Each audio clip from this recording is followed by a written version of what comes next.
Welcome to Hourglass Secrets. In the summer of 1751, in the quiet streets of Henley-on-Thames, a story of love, trust, and deception began to unfold, one that would shock a county and haunt its history for centuries.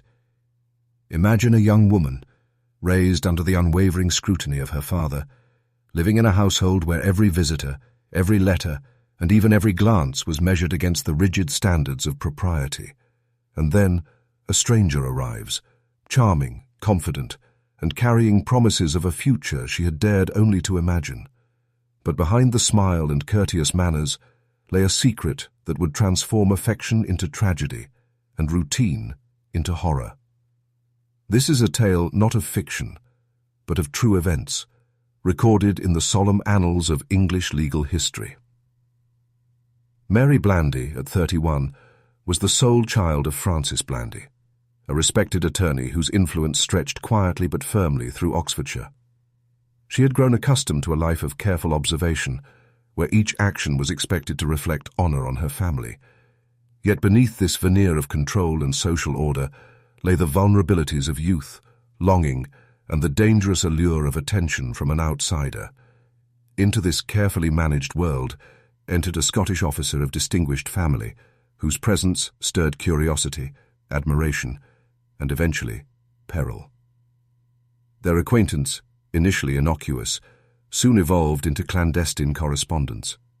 Letters passed from hand to hand, messages hidden, intentions shrouded in secrecy. Observant servants began to notice small anomalies: her unusual attentiveness in the kitchen, packets and papers she handled with nervous care, and conversations with her father that grew shorter and more guarded. It was a subtle tension, barely perceptible, but pregnant with unease. When powders arrived from the officer, presented as harmless aids to reconcile differences bet. Weaned daughter and father, Mary followed the instructions without question, unaware of the fatal consequences concealed within these grains. As her father's health began to decline, the illness appeared sudden, mysterious, and untraceable.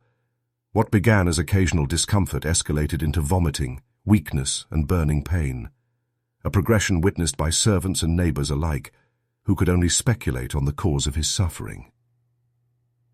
By the early weeks of August, evidence began to reveal itself in ways both mundane and ominous. Sediment found in cooking pans, burnt fragments of paper in the hearth, and Mary's increasingly anxious movements hinted at secrets that she herself did not fully comprehend. The household, once orderly and predictable, now vibrated with an undercurrent of dread. The tragic climax was approaching. On the 14th of August, the inevitable occurred. Francis Blandy succumbed to the effects of the powders, leaving the household in stunned silence and opening the door to questions, investigation, and the grim legal machinery of the 18th century. The following morning, Mary's unusual actions, attempts to dispose of correspondence, hurried movements around the home, and an attempt to leave Henley, would draw attention from those around her, setting in motion the unravelling of her carefully contained world. Before we begin, please hit subscribe and tell me, what state are you listening from? As the days following her father's sudden illness unfolded, the atmosphere within the Blandy household grew tense and watchful. Neighbours whispered of the once orderly home, now shadowed by quiet unease. Mary's careful attention to her father's meals, previously an act of dutiful care, began to appear unusual. She moved through the kitchen at odd hours, often alone, handling small packets and folded papers that she quickly concealed when observed. It was a vigilance that raised subtle alarms for those around her, though the true nature of her actions remained hidden from all but the household itself. Letters from the Scottish officer continued to arrive, each sealed with the promise of reconciliation and affection. Mary believed in their benign purpose, convinced that they would ease the tension between herself and her father, and perhaps restore the possibility of a future that had seemed uncertain. She could not have foreseen that the powders within these tiny parcels contained a lethal secret, waiting silently to unravel the life of the man she had loved and respected. Mr. Blandy's health continued to deteriorate in a manner that puzzled the household. Vomiting, burning sensations in the mouth and throat, and progressive weakness left him increasingly incapable of maintaining his usual routines. Each meal, once a simple act of nourishment, became a test of endurance. Servants began to notice peculiar residues in the pans and cooking vessels, small deposits that did not belong, and a faint lingering odor that escaped the scrutiny of casual attention, but unsettled the more observant. On the 7th of August, the first deliberate step toward uncovering the truth emerged. The unusual sediment in a pan intended for Mr. Blandy was preserved rather than discarded by one of the household staff, an action that would later prove vital. The discovery, seemingly insignificant, at the time, hinted at a pattern, an invisible hand shaping the events behind closed doors. The household, once a place of predictable routine, now pulsed with quiet anxiety. Mary's behavior, increasingly meticulous yet furtive, drew the attention of neighbors. Observers noted her prolonged presence in the kitchen, the care with which she handled letters and powders, and her unusual attention to minor tasks around her father. Though she moved with the precision of someone performing dutiful service, the timing of her actions, paired with her nervous energy, sowed doubt in the minds of those who watched. The household was entering a period where even small irregularities carried enormous significance. The turning point arrived with the arrival of Dr. Anthony Addington, summoned to assess the cause of Mr. Blandy's distress. His observations were methodical and precise. When a sample of the mysterious powder was subjected to heat, a white vapor rose, accompanied by the unmistakable garlic-like odor that indicated arsenic. The symptoms he had witnessed, burning pain, violent vomiting, inflammation of the mouth and throat, aligned with those produced by repeated exposure to this deadly substance. Mary's world, carefully contained within her father's strict supervision, was now beginning to crack. The forces she had set in motion, guided by a combination of naivety, trust, and misguided affection, were becoming visible to all. The household, neighbors, and physician were converging toward the same grim conclusion. The invisible threat that had lurked within the powders and letters was no longer secret. The quiet unease that had haunted the house now threatened to burst into open scrutiny and suspicion. By mid-August 1751, the quiet town of Henley-on-Thames had begun to sense that something was amiss within the Blandy household. Mr. Francis Blandy, once a figure of steady authority and meticulous routine, was now visibly weakened. Each meal brought fresh discomfort. Vomiting and burning pain became daily trials. Those who attended him noted a gradual yet unmistakable decline, and the previously unnoticed details, the small sediment in pans, the faint garlic-like scent lingering in the kitchen, began to form a pattern impossible to ignore. Mary, still believing in the harmless nature of the powders sent by the Scottish officer, continued her careful ministrations. She arranged meals with precision, measuring powders exactly as instructed, unaware that each portion delivered death in slow increments. Her movements were deliberate yet anxious, a mixture of devotion and the fear of discovery. Servants began to whisper among themselves, exchanging uneasy glances when they observed her handling small packets or hurriedly disposing of scraps of paper in the hearth fire. Tension within the household grew with every passing day. Mr. Blandy's once commanding presence diminished as pain and weakness overtook him. Tasks that had been routine now required assistance, and his inability to maintain business matters or manage his affairs became apparent. Conversations with his daughter grew increasingly brief, as though both instinctively avoided matters too sensitive to confront. The atmosphere was heavy with unsaid fears, the kind that seep silently into every corner of a home. On the morning of the 10th of August, servants noticed fresh anomalies in the kitchen. Burnt fragments of paper were discovered in the hearth, though no cleaning or disposal of correspondence had been ordered. The evidence, seemingly mundane, was unmistakably deliberate. Someone had attempted to erase tractees of activity that could not be explained by ordinary household routines. Each small detail, the careful handling of letters, the timing of Mary's visits to the kitchen, the discreet concealment of powders, formed a mosaic that pointed toward a deliberate pattern of concealment. Dr. Anthony Addington's examination intensified scrutiny within the household. Upon testing a sample of the mysterious substance, He confirmed the presence of arsenic, a poison well known in England for its lethality and subtlety. The symptoms he observed, burning throat, violent vomiting, progressive weakness, matched the effects of repeated exposure.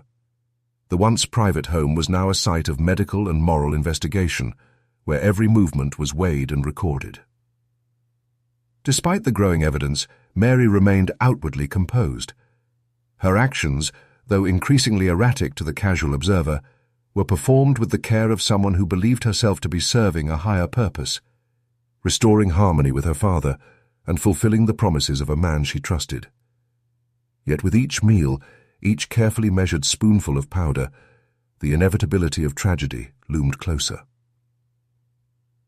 By the 14th of August, Mr. Blandy's condition had deteriorated to the point of near insensibility. The household, once governed by order and routine, now moved in the shadow of imminent death. Each glance, each whispered conversation, carried weight. The same house that had nurtured a controlled, predictable life had become a stage for fatal consequences.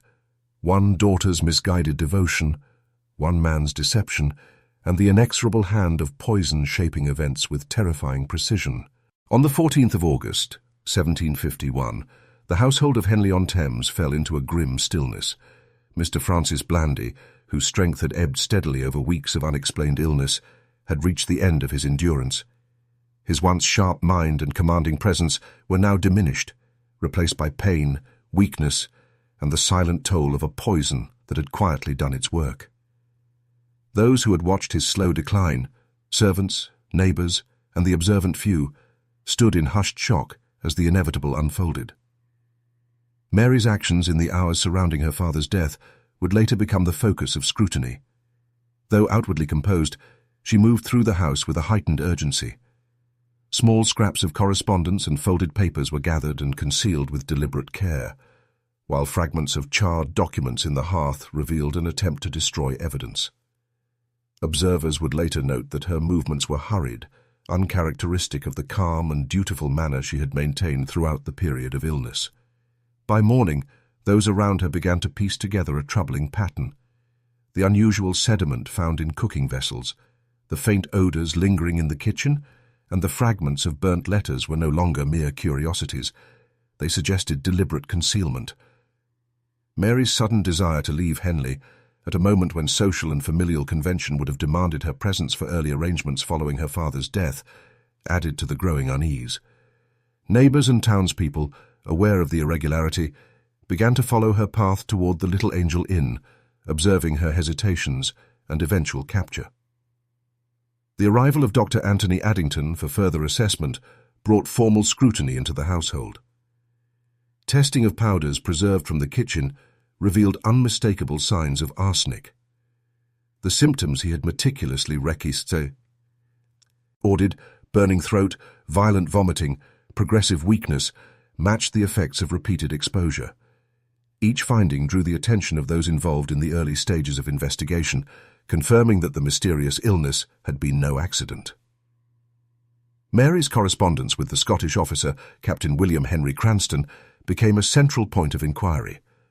Letters previously kept hidden were now evidence of influence and instruction, suggesting that her actions, though possibly naive, were guided by outside encouragement. Cranston's absence from Henley, his subsequent departure to France, and the unresolved questions surrounding his role added layers of complexity to the case. Mary, alone and increasingly isolated, faced the weight of a household tragedy she had inadvertently made possible. The townspeople's observations, combined with the testimonies of servants and Dr. Addington's scientific findings, began to form a coherent picture. Mary's actions, handling powders, destroying letters, and attempting to leave immediately after her father's death, cast a shadow over her intentions. What might have once been dismissed as misguided devotion now appeared suspicious, and the household became a scene of quiet tension, poised on the edge of legal intervention. In the days that followed, the formal inquest would begin. The preserved evidence, the sediment in pans, fragments of burnt correspondence, and detailed physician reports ensured that the events surrounding Mr. Blandy's death could be examined rigorously. Mary Blandy's composed exterior, which had carried her through weeks of careful action, now faced the scrutiny of a community and a legal system intent on uncovering the truth. The inquest into Mr. Francis Blandy's death opened shortly after the discovery of the unusual powders and burnt fragments within the household. Henley-on-Thames, a town unaccustomed to scandal, watched with a mixture of curiosity and unease. The coroner and jury approached the case with solemnity, aware that their task was not only to determine the cause of death, but to uncover whether it had been inflicted deliberately. Witnesses were called one by one, each contributing pieces to a puzzle that was beginning to reveal its darker shape. Elizabeth Stevens, a household servant, testified first. Her account was precise, detailing the discovery of sediment in the pan prepared for Mr. Blandy and the fragments of paper burned in the hearth. She described Mary's unusual attentiveness in handling correspondence and her anxious, secretive behavior, actions that, though subtle, suggested more than ordinary concern. The jury listened carefully, aware that even small irregularities might indicate intent in a case involving poison, a substance both feared and notorious in England. Dr. Anthony Addington presented the scientific evidence. His meticulous testing of the powders confirmed the presence of arsenic. When exposed to heat, the substance produced a white vapor accompanied by a characteristic garlic-like odor, a hallmark of the poison. Addington detailed the symptoms he had observed in Mr. Blandy: burning pain in the throat and mouth, violent vomiting, and progressive weakness. He emphasized that these signs aligned with repeated administration rather than a single accidental exposure. The court was attentive. The methodical nature of his testimony lent authority to the growing case against Mary. Neighbors corroborated the unusual behavior observed on the morning following Mr. Blandy's death. They recounted her hurried movements, her attempts to gather and dispose of papers, and her departure toward the Little Angel Inn, actions which defied social expectation for a grieving daughter of her standing.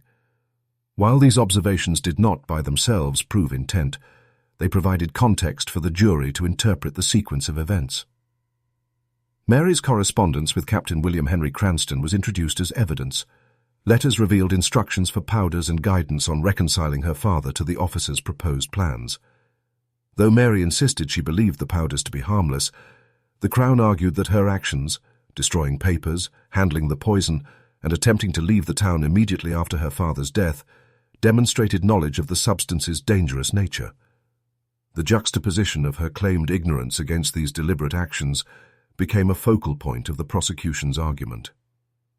Throughout the trial, Mary remained composed, speaking sparingly and never attempting to call witnesses beyond her own defense. The court observed her demeanor, noting a blend of resignation and quiet resolve. Yet the evidence presented, the scientific findings, the testimonies of servants and neighbors, and the letters from Cranston painted a coherent picture. The jury was left to consider not just what Mary intended, but what her actions had made possible: the death of a respected man through the deliberate use of poison. The proceedings reflected the gravity with which 18th-century English law treated matters of domestic murder. In a society where family honor, inheritance, and social expectation held tremendous weight, Mary Blandy's case resonated beyond the walls of Henley-on-Thames. It was a cautionary tale, a story of trust, influence, and the perilous intersection of naivety and deception. After days of solemn proceedings, the jury retired to deliberate. In the quiet chambers of Oxford, the evidence, painstakingly collected and presented, spoke with relentless clarity. The testimony of servants, neighbors, and the meticulous observations of Dr. Addington had left little room for doubt. The correspondence with Captain Cranston, the powders, the burnt fragments of paper, and Mary's uncharacteristic actions in the hours following her father's death formed a chain that led inevitably to one conclusion. When the jury returned, their verdict was delivered without hesitation. Mary Blandy was found guilty of murder. The courtroom remained silent as the weight of the sentence settled over those gathered. In the eyes of the law, the deliberate administration of arsenic, regardless of claimed naivety, constituted a grievous offense. The judge pronounced the sentence Death to be carried out in accordance with the statutes governing capital punishment in mid-18th century England. Mary's execution took place at Oxford Castle on the 6th of April 1752. Public interest in the case had drawn attention far beyond Henley-on-Thames, with townsfolk, curious visitors, and newspapers chronicling each development. The ritual of execution, conducted with solemn adherence to law, marked the final chapter of her life. Her body was interred in accordance with legal prescription, yet the case refused to vanish from public memory. Pamphlets and accounts continued to circulate, debating the extent of Captain Cranston's influence and the tragic consequences of Mary's misplaced trust. The death of Cranston in France, prior to any legal proceedings, added a layer of unfinished business. Many speculated that had he remained, greater responsibility might have been placed upon him for his role in sending the poisonous powders. Yet his absence ensured that Mary alone bore the legal weight of the crime. Contemporary commentators questioned whether an unmarried woman, inexperienced and guided by affection and persuasion, could be fully culpable, a debate that sustained public fascination for years. Beyond the trial and execution, the case of Mary Blandy remained emblematic of broader social concerns in 18th century England. It highlighted the pressures placed upon daughters of standing families, the delicate management of inheritance and social alliances, and the vulnerability of those who trusted too readily. The tragedy resonated as a story of human frailty, misplaced faith, and the often fatal consequences of manipulation within private life. Historians and true crime enthusiasts have revisited the case for centuries, captivated by its mixture of personal drama, calculated deception, and the stark consequences of naivety entwined with ambition. Mary Blandy's life, marked by strict supervision, tender devotion, and ultimately tragedy, stands as a haunting reminder of the lethal potential hidden within everyday domesticity. The story endured not merely for its sensational details, but because it reflected a universal tension, the collision between love, trust, and the destructive forces of deceit. In Henley-on-Thames and across England, it became a cautionary tale, a historical narrative that continues to intrigue, disturb, and teach. Mary Blandy's name remains etched in the annals of English history, a figure caught between affection and fatal consequence, forever entwined with the shadows of secrecy and the tragic cost of misplaced trust.